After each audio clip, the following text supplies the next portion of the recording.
ഈ ഒരു വീഡിയോ നിങ്ങളൊന്ന് കണ്ടു.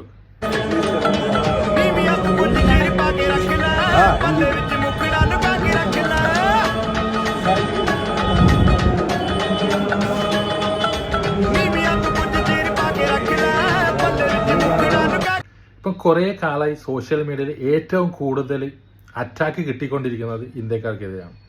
ഇപ്പോൾ നമ്മൾ എന്ത് വീഡിയോ എടുത്ത് നോക്കിയാലും പുറം രാജ്യത്ത് ടൂറ് പോയിട്ട് മോശം രീതിയിൽ പെരുമാറുന്ന ആൾക്കാർ, പ്രത്യേകിച്ച് കാനഡ, UK പോലുള്ള രാജ്യങ്ങളിൽ, അതുകൂടാതെ ഹൈജീൻ്റെ പേരിൽ, ഫ്ലൈറ്റിൻ്റെ ഉള്ളിലുള്ള ചില കോമാളിത്തരങ്ങളുടെ പേരിൽ, അങ്ങനെ എന്ത് പ്രത്യേകിച്ച് നമ്മളെ ഭക്ഷണം, നോർത്ത് ഇന്ത്യയിൽ സ്ട്രീറ്റ് ഫുഡിൽ ആൾക്കാർ കാണിക്കുന്ന ഭക്ഷണ രീതി, ആ ഒരു വൃത്തിയില്ലായ്മ, അതെല്ലാം കൂടി സോഷ്യൽ മീഡിയയിൽ ഇന്ത്യക്കാർക്കെതിരെ വെള്ളക്കാർ, ആഫ്രിക്കക്കാർ, പാകിസ്ഥാൻകാർ, ശ്രീലങ്കക്കാർ എല്ലാവരും ഇന്ത്യക്കാർക്കെതിരെ അറ്റാക്ക് ചെയ്യുന്നതാണ് നമ്മളിപ്പോൾ കുറേ മാസങ്ങൾ, ഇപ്പം 1-2 വർഷമായിട്ട് കാണുന്നത്.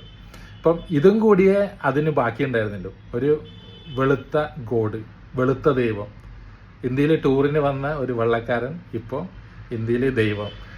അതിനെ പുള്ളിക്കാരനെ ആരാധിക്കുന്ന ആൾക്കാരെല്ലാം അതിൽ കാണാൻ പറ്റും. ആ ഒരു പർട്ടിക്കുലർ വീഡിയോക്ക് 7000-ൽ അധികം കമൻസ് ആണുള്ളത്. ആ കമൻസ് എല്ലാം വായിച്ചു കഴിഞ്ഞാൽ നമ്മളെ തൊലി ഉരിഞ്ഞു പോകും.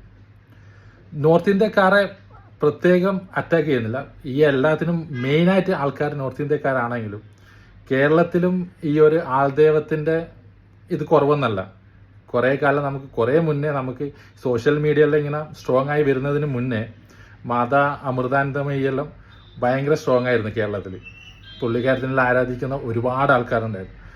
ഇന്ത്യക്കാരായാലും വെള്ളക്കാരായാലും അവർ വന്നു കഴിഞ്ഞ് ആരാധിക്കുന്നത് നമ്മൾ കണ്ടതാണ്. പക്ഷെ ഇപ്പം ഈ ഒരു അടുത്ത കാലത്ത് ഇതിൻ്റെ ഒരു കുറവും കൂടിയേ ഇന്ത്യക്കാർക്ക് സോഷ്യൽ മീഡിയയിൽ ബാക്കിയുണ്ടായിരുന്നുള്ളൂ. ഇപ്പോൾ അതും തൃപ്തിയായി.